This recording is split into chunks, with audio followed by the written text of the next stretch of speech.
Can't watch much more of this. It's not scary, it's just shit.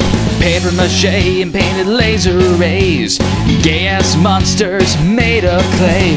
If you want to scream, come scream with me. Scream, soup, scream, soup. If you want to scream, come scream with me. Screaming soup, screaming soup. What the hell is this supposed to be? Action, romance, or sci-fi comedy? I just don't have fucking time for this shit. Bring on the blood and show me the tits. If you wanna scream, come scream with me.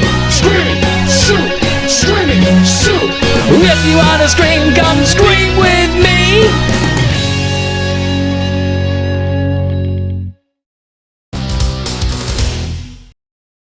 Let me double check this. Unleaded and peanut M&Ms for Dead West. Another Chardonnay and mallow sugar pumpkins for Mandy. O+ for Mexican Dracula. Snickers bites for Ebenstein and a White Russian for Doc Rex. Be right back. Walk away slowly, baby. You know what I'm saying? Well, hey there, Screen Freaks. We all just got back from the jockey lot, and you wouldn't believe all the cool stuff we found. Bought me a Mr. T cutter. I pay the fool. I purchased this Mogwai. I found a great deal on a case of L'Oreal Self-Tanner. With any luck, I'll be bronzed by midnight. Well, I completed my infamous Hard Director's trading card set. That's cool. That's cool. Nice. Well, Billy, what did you buy? No way! Billy found merch to one of the greatest films no one's ever heard of. Hey, I think I know this, but wasn't it in black and white? No, you're thinking of Freaks, that old movie from forever ago. This is Freaked, with the dude from Bill and Ted. Well, what's it about?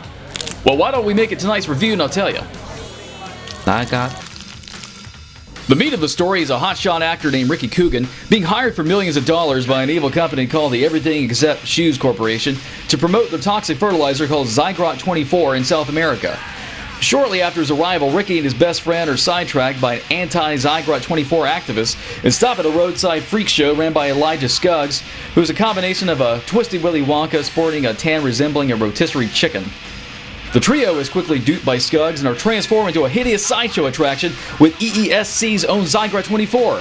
When EESC finally discovers Rick and abandons him in Scuggs' freak show they're secretly supporting, Rick teams up with the other freaks and develops a plan for revenge against the partners in mutant slavery that will ensure they never harm anyone again. Yo, that's some crazy looking shit there. I had a machine like his one time. Is that the one that made you invisible? I told you I'm not invisible. These are medical bandages for a lab accident. What happened? I crossed a baboon with a lawnmower. Now, I don't breathe through my face. Damn. Well, let's scrutinize the sour parts of this film. I think it's already obvious I really like this film, so I don't have too much negative to say. Every time I thought they were going to throw something in there to ruin it for me, they would surprisingly make it work in the funniest way. For instance, they do bring a snot-nosed kid into the story who's Rick's #1 fan and soulmate, but you know me and I hate kids in my movies. But Freaked had me laughing every time this twerp showed up because they kept beating the shit out of him.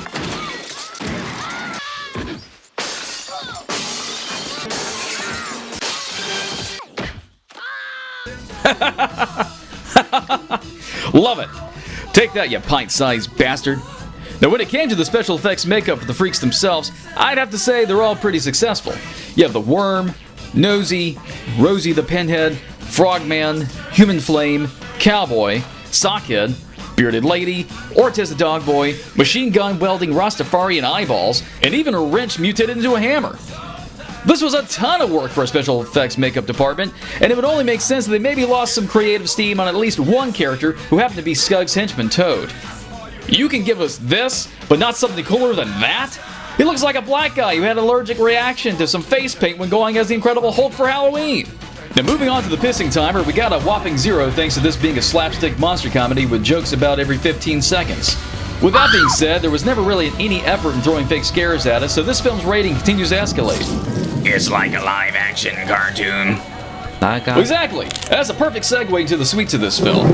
Freaked is this kinetic combination of all kinds of pop culture references. Much like Scuggs' mishmashed genetic codes, the filmmakers were bringing together influences from Mad Magazine, Ren and Stimpy, Ed Big Daddy Roth, Monty Python, and more to bring us this wild and crazy film that just never gets tiring to watch. We're practically dipped into the collective minds of creative madmen and thrown into a fantasy world with heavy petting zoos, Siamese violence, styrofoam cups acting as alarm systems, styrofoam cup. And Bill and Ted fighting it out as dueling milkmen. Yep, that's right. Keanu Reeves plays Ortiz the dog boy, but he only has a few minutes of screen time. Also returning from the Bill and Ted franchise is Death, aka William Sadler, playing the evil CEO of EESC. Aside from Bill and Ted alumni, Freaks surprisingly pulls together a rather impressive roster of celebrities for this masterpiece of uninhibited mayhem. We got Brooke Shields, Morgan Fairchild, freaking Mr. T! Oh yeah, dog! Bobcat Goldthwait, Randy Quaid, Weird Al's sidekick from UHF, and somewhere in here is Sam Raimi and Rob Tapert of Evil Dead fame playing uncredited crooked cops. Not bad, but the cream of the crop, the sweet of the sweets, has to be the monster brawl that breaks out at the end between a fully transformed Ricky and his child fan-turned-ugly beast. For all you future filmmakers out there, this is the kind of shit we want to watch, especially when it's to rock music like Butthole Surfers and Blind Idiot God. Before the body count, Freak offers 5 bodies. While only one of them was noteworthy for being at least somewhat on the same level of hyperactive extreme as the rest of the movie, the lack of gory death is excused for one of the most powerful death scenes I've ever witnessed on film.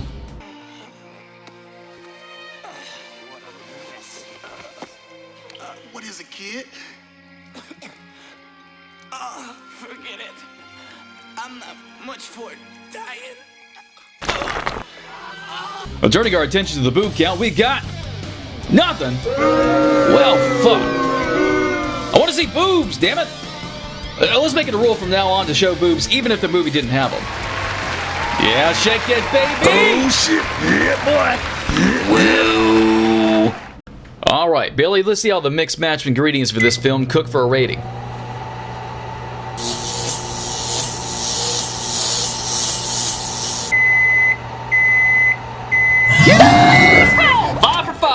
A perfect monster mash of a film that'll sure to satisfy any freak's hankering for a warped hootenanny of adrenaline-fueled laughs. I'd recommend Freak for those who like cartoons, Bill and Ted, slapstick humor, and over-the-top monsters. But what do I know? I like killers made of movies. I'd give it a 2 for doing something that terrible to the inimitable Megan Ward. How does such beauty and class always result in great tragedy? Gives me little hope for my future sometimes. Yeah, I would have preferred to see her topless and unattached, but there was enough going on in this film to forget you didn't see boobs. Boobs are just a distraction from how bad a movie is and keeps you watching. Works every time, too. I got